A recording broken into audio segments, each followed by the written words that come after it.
मेरे YouTube page astro knowledge पर आपका स्वागत है। नमस्कार, मैं हूं नरेश कुमार। सबसे पहले उन दर्शकों का धन्यवाद जिन्होंने पेज को सब्सक्राइब किया है, पेज के वीडियोस को शेयर कर रहे हैं, लाइक कर रहे हैं और कमेंट बॉक्स में हमें अपनी राय भी लगातार भेज रहे हैं। दोस्तों, आज के वीडियो में मंगल के ऊपर बात करेंगे। मंगल राशि बदल रहे हैं। मंगल इस समय मीन राशि में शनि के साथ युति में है। ये कंजंक्शन जो है वो टूट जाएगी 11 मई को। 11 मई दोपहर करीब 12:45 के आसपास मेष राशि में चले जाएंगे मंगल। मेष राशि मंगल की अपनी मूल त्रिकोण राशि है, तो मेष राशि में मंगल का आना किन राशियों के लिए अच्छा होगा इसके ऊपर चर्चा करेंगे।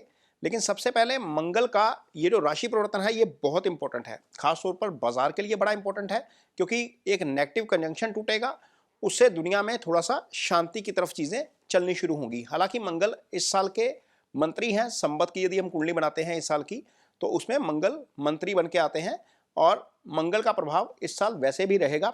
लेकिन ये राशि परिवर्तन कौन सी 3 राशियों के लिए अच्छा है, इस वीडियो में इस पर चर्चा करेंगे। क्योंकि मंगल एक पाप ग्रह है और मंगल का गोचर जो है कुंडली में तीसरे भाव में, छठे भाव में और 11वें भाव में ही अच्छा माना जाता है।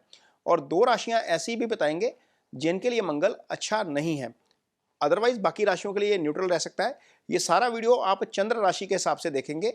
जिनकी कुंडली में दशा चल रही है मंगल की, उनके लिए भी ये मंगल का गोचर काफी अच्छा हो जाएगा। कारण यह है कि दशा का नाथ यानी कि रूलिंग प्लैनेट आपका मंगल शनि के साथ कंजंक्शन में था, इसलिए बहुत सारी चीजें आपके साथ गड़बड़ हो रही थी। मैं वीडियो में यह भी बताने की कोशिश करूंगा कि किनके ऊपर इस समय दशा चल रही है, वो 2 राशियों की भी चर्चा साथ में जरूर करेंगे। तो शुरू करते हैं। सबसे पहले तो मंगल तीसरे भाव में किस राशि के लिए गोचर करेगा? कुंभ राशि के लिए। ये अगेन मैं बता रहा हूं कि ये चंद्र राशि से देखेंगे। अब यहां पर सबसे पहला फायदा होगा कि जो आपके धन भाव में मंगल और शनि की युति बनी हुई थी और उसके कारण जो धन से संबंधित चीजें गड़बड़ चल रही थी वो ठीक होना शुरू होंगी। क्योंकि पाप ग्रह, 2 पाप ग्रहों का प्रभाव मंगल और शनि का धन भाव के ऊपर था। हालांकि राशि का स्वामी धन भाव में जाना अच्छा है, धन से संबंधित बातें होती हैं, धन से संबंधित चीजें बढ़ती हैं आगे। राशि के स्वामी का गोचर में जाना अच्छा है। और जब से कुंभ राशि के जातकों के लिए शनि दूसरे भाव में आए हैं, धन से संबंधित चर्चा ज्यादा हो रही है और ज्यादा चीजें अच्छी भी हो रही थी मार्च के बाद से। लेकिन जैसे ही यहाँ पर यह कंजंक्शन बना मंगल का और शनि का, और सूर्य भी यहीं पर थे, फिर आगे निकल गए, लेकिन यहाँ पर जब यह कंजंक्शन बना तो चीजें थोड़ी सी डिस्टर्ब थी। अब 11 मई से ये ठीक हो जाएगा। एक तो ये होगा कुंभ राशि के लिए, ये एक नेगेटिव असर कम हो जाएगा। दूसरा, कुंभ राशि के लिए क्या था, जब 2 पाप ग्रह दूसरे भाव में बैठे हैं, दोनों की दृष्टि अष्टम भाव में चल रही है, एक दुर्घटना का भय बना हुआ था, वो भय अब थोड़ा सा जो है वो आप देखेंगे कि थोड़ा सा हटता हुआ नजर आएगा। अब तीसरे भाव में जाकर मंगल क्या करेंगे? तीसरे भाव में जब चलेंगे मंगल, तो मंगल आपकी कुंडली में कर्म स्थान के स्वामी हो जाते हैं। कर्म स्थान जो है वो उसकी जो एक राशि है मंगल की, वृश्चिक राशि, कुंभ राशि के लिए 10वें भाव में आती है। तो कर्म स्थान का स्वामी अपनी राशि में जाकर, अपने भाव से छठे जाकर, क्योंकि मंगल का छठे में गोचर अच्छा है, तो अल्टीमेटली क्या करेगा, मंगल पराक्रम में वृद्धि कर देगा। तो क्या किस चीज का फायदा होगा? सबसे पहले तो पराक्रम में वृद्धि हो जाएगी। दूसरा, छोटे भाई से संबंधित चीजें जो भी कहीं पर गड़बड़ चल रही है या कहीं पर छोटे भाई को दिक्कत चल रही है, तो वहां पर चीजें ठीक होनी शुरू हो जाएंगी, क्योंकि यहां पर मंगल खुद पराक्रम के कारक होकर पराक्रम भाव में आ जाएंगे।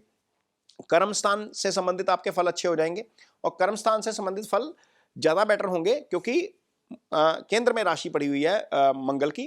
और जिनके कारोबार में दिक्कत चल रही है, जिनके नौकरी में दिक्कत चल रही है, उनको चीजें थोड़ी सी ठीक होती हुई नजर आएंगी। क्योंकि एक रीजन ये भी था कि कर्मस्थान का स्वामी शनि के साथ था, वो कंजंक्शन में था।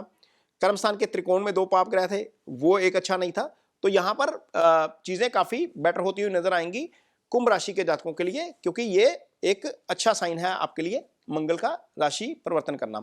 अब अगली राशि जिसको इसका फायदा होगा वो है अगेन मंगल की अपनी राशि वृश्चिक राशि। वृश्चिक राशि के जातकों के लिए मंगल छठे भाव में आ जाएंगे, अपनी मूल त्रिकोण राशि में आ जाएंगे। तो वृश्चिक राशि के जितने भी जातक जिनके ऊपर कोर्ट का केस चल रहा है या जो कोई कंट्रोवर्सी चल रही है, उनको यहां पर राहत मिलती हुई नजर आएगी, क्योंकि मंगल छठे के कारक भी होते हैं। यहां पर छठे भाव में अपने भाव में चले जाएंगे, तो ये एक अच्छी, और राशि के स्वामी है, राशि के स्वामी होकर छठे भाव में जाएंगे। तो अल्टीमेटली राशि के स्वामी का शुभ गोचर में होना वृश्चिक राशि के जातकों के लिए अच्छा रहेगा। थोड़ा सा एंथुजम बढ़ेगा आपका। यदि कोई कोर्ट का केस चल रहा है तो वहां पर दिक्कत दूर होती हुई नजर आएगी। यदि कर्ज वाली स्थिति है तो वहां पर भी आपको हो सकता है कुछ राहत मिलती हुई नजर आए, क्योंकि यहां से मंगल चौथी दृष्टि से पाकिस्तान को देखेंगे। तो रोग को लेकर चीज़ें दूर होती हुई नजर आएंगी। किसी को फिजिकल परेशानी है तो वो हो सकता है कि चीज़ें थोड़ी सी ठीक होनी शुरू हो जाएं। लेकिन हाँ, एक चीज़ का जरूर ध्यान रखिएगा, जितने भी वृश्चिक राशि के जातक हैं, इन दिनों में जब मंगल गोचर कर रहे हैं तो ट्रेडिंग में स्पेकुलेशन कम करिएगा, क्योंकि 12वें भाव में मंगल की दृष्टि है। 12वां स्पेकुलेशन का भाव होता है, सट्टे का भाव होता है, यहाँ पर आपको नुकसान हो सकता है। ये थोड़ा सा आप जरूर ध्यान रखेंगे। यहाँ पर ऑलरेडी जो है वो, क्योंकि तुला राशि आती है आपके इस 12वें भाव में, तो जो राहु का गोचर हो रहा है वो इस समय आपकी कुंभ राशि में हो रहा है। तो कुंभ राशि से दृष्टि जा रही है राहु की भी तुला राशि के ऊपर। तुला राशि के ऊपर मंगल की भी दृष्टि आ जाएगी, तो 12वां भाव आपका थोड़ा सा पीड़ित हो जाएगा। जो ट्रेडिंग करते हैं वो स्पेकुलेशन से दूर रहे इस गोचर के दौरान। अदरवाइज ये गोचर आपका अच्छा है वृश्चिक राशि के जातकों के लिए। अगली राशि जिसको इसका फायदा होगा वो है आपकी मिथुन राशि। मिथुन राशि के लिए ये गोचर 11वें भाव में होगा। 11वें भाव का स्वामी 11वें भाव में चला जाएगा। 11वां भाव आपका आय का भाव होता है, 11वां भाव आपकी प्रमोशन का भाव होता है, 11वें भाव से आपका सोशल स्टेटस देखा जाता है, 11वां भाव इच्छाओं की पूर्ति का भाव होता है। तो यहां पर मंगल अपनी राशि के होकर गोचर करेंगे तो अल्टीमेटली यहां पर वृद्धि करेंगे। लेकिन एक चीज का जरूर ध्यान रखिएगा, यदि आपके घर में संतान आने वाली है, कंसेप्शन का इशू है यहां पर, और किसी के घर में जो है वो गर्भावस्था वाली स्थिति है, तो वहां पर थोड़ा सा ध्यान जरूर रखना पड़ेगा, क्योंकि पांचवें भाव को मंगल सीधी दृष्टि से देखेंगे। यहां पर यह चीज जरूर ध्यान रखिएगा।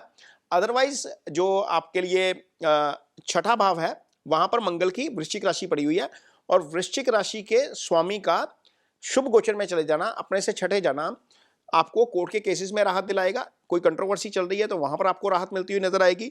कोई रोग की स्थिति है तो वहां पर आपको राहत मिलती हुई नजर आ सकती है। कोई कर्ज वाली स्थिति है तो वहां पर भी आपको राहत मिलती हुई नजर आएगी। और जो लोग कंपटीशन एग्जाम की तैयारी करते हैं, जिन्होंने कोई कंपटीशन करना है, भले वो स्पोर्ट्स का कंपटीशन है या फिर एजुकेशन का कंपटीशन है, वहां पर भी चीजें काफी अच्छी होती हुई नजर आएंगी। तो ये तीसरी राशि थी जिसको मंगल के इस गोचर का डेफिनेटली लाभ मिल सकता है, क्योंकि मंगल अच्छी स्थिति में आ जाएंगे। अब दो राशियां ऐसी जिनको थोड़ा सा सावधान रहना चाहिए इस गोचर के दौरान। एक तो कन्या राशि हो जाएगी, क्योंकि कन्या राशि से ये अष्टम में गोचर करेंगे। अष्टम में मंगल का गोचर आपकी सीक्रेसी को कॉम्प्रोमाइज करवा सकता है। यहां पर दुर्घटना से बचकर रहना पड़ेगा। यदि आपका काम ऐसा है जिसमें आप ड्राइविंग करते हैं या फिर आप हाइट पे चढ़ के काम करते हैं, कोई भी ऐसा काम जिसमें दुर्घटना की संभावना रहती है, वो थोड़ा सा संभल कर करना पड़ेगा, क्योंकि मंगल अष्टम में गोचर कर रहा है। अष्टम आपका सडन लॉस का भाव होता है। अचानक से लॉस, दुर्घटना और लंबी बीमारी यहीं से देखी जाती है। तो इस भाव में मंगल का गोचर खास तौर पर आपको ध्यान जरूर रखना पड़ेगा। कन्या राशि के जातकों के लिए ये अच्छा नहीं है।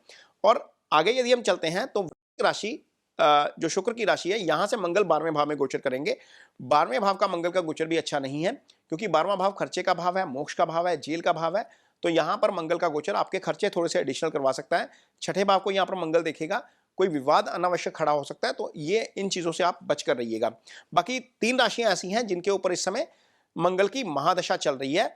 जिनका जन्म मेष राशि में हुआ है और अश्विनी नक्षत्र में हुआ है, जिनका जन्म सिंह राशि में हुआ है और मघा नक्षत्र में हुआ है, जिनका जन्म धनु राशि में हुआ है और मूला नक्षत्र में हुआ है, और आयु 30 से 40 के बीच में है, उन सब के ऊपर इस समय मंगल चल रहा है। तो इन राशि के जातकों के लिए मंगल का ये गोचर डेफिनेटली ठीक रहेगा। भले ही किसी भी भाव में चलेंगे, जैसे मेष राशि का स्वामी है, मेष राशि में आ जाएगा, पराक्रम में वृद्धि कर देगा, थोड़ा सा आपको एरोगेंस बना देगा या थोड़ा सा गुस्सा ज्यादा दिलाएगा, लेकिन अल्टीमेटली अच्छा है, क्योंकि राशि का स्वामी पहले 12वें चल रहा था। 12वें जाना ज्यादा खराब है। जैसे पीछे बताया ना कि वृषभ राशि के लिए खराब है, तो 12वें जाना तो अल्टीमेटली खराब था, वो राशि के ऊपर से आ गया तो ठीक हो गया। दूसरा सिंह राशि है। सिंह राशि के ऊपर भी इस समय जो लोग मघा नक्षत्र में पैदा हुए हैं, 30-40 साल की उम्र के बीच में है, उनके ऊपर इस समय मंगल की दशा चल रही है। वो भी खराब स्थिति में था, और क्योंकि यहाँ पर सिंह राशि के ऊपर पहले ढैया चल रही है शनि की, उसके ऊपर अष्टम में मंगल चल रहा था, तो ये यहाँ से 9वें भाव में आ जाएगा। तो यहाँ पर 9वें घर में जब मंगल आता है, तो 9वें घर जब मंगल आवे, 9 घरों का मंगल पावे, ये कहा जाता है। तो अल्टीमेटली उसके लिए भी थोड़ा सा बेटर हो जाएगा। और यहाँ पर अगली राशि जिसको इसका फायदा होगा वो है धनु राशि। धनु राशि के जातकों के लिए ये होगा कि पंचम में आ जाएगा। पंचम हालांकि बुद्धि विवेक का भाव है, यहाँ पर आकर एग्रेशन देता है थोड़ा सा, लेकिन इसके बावजूद चूंकि दशा चल रही है, चूंकि मंगल पीड़ित था दशानाथ होने के नाते, अब उस पीड़ा से आगे निकलेगा, तो डेफिनेटली आपको इसका फायदा होगा। ये उनके लिए है, ये सभी मेष, सिंह और धनु राशि के जातकों के लिए नहीं है। ये उनके लिए है जिनके ऊपर मंगल की दशा चल रही है। और दशा किनके ऊपर चल रही है? जो केतु के नक्षत्र में पैदा हुए हैं और जिनकी उम्र 30 से 40 साल के बीच में है। आपकी यदि कुंडली 30 से मेष लगन की है, मेष राशि की है, या फिर आपकी सिंह राशि की है, धनु राशि की है और आपकी उम्र 30 से 40 साल के बीच में है, आपका नक्षत्र यदि केतु का है, तो आपके ऊपर डेफिनेटली इस समय मंगल ही चल रहा है। तो ये 3 राशियाँ ऐसी हैं जिनको इसका अलग से फ़ायदा हो जाएगा। बाकी राशियों के लिए ये गोचर जो है वो थोड़ा-सा न्यूट्रल ही रहेगा, बहुत ज़्यादा खराब नहीं है, बहुत ज़्यादा अच्छा नहीं है। यदि आपकी कुंडली में मंगल की स्थिति खराब है, मान लीजिए आपका मंगल राहु केतु एक्सिस में है, 8वें 12वें में पड़ा हुआ है, तो आपको मंगल की रेमेडीज ज़रूर करनी चाहिए। मंगल की रेमेडीज के तौर के ऊपर आप मंगलवार के दिन लाल वस्तुओं का, लाल कपड़े का, लाल फूलों का, गुड़ का दान कर सकते हैं और हनुमान चालीसा का जप कर सकते हैं। ये आपके लिए मंगल की रेमेडीज बहुत अच्छी रहेंगी। ये वीडियो आपको कैसा लगा, इस पर कमेंट बॉक्स में अपनी राय जरूर दीजिए। यदि वीडियो अच्छा लगे तो उसे शेयर जरूर करिए, पेज को सब्सक्राइब जरूर करिए। इसके साथ ही मुझे दीजिए इजाजत। नमस्कार।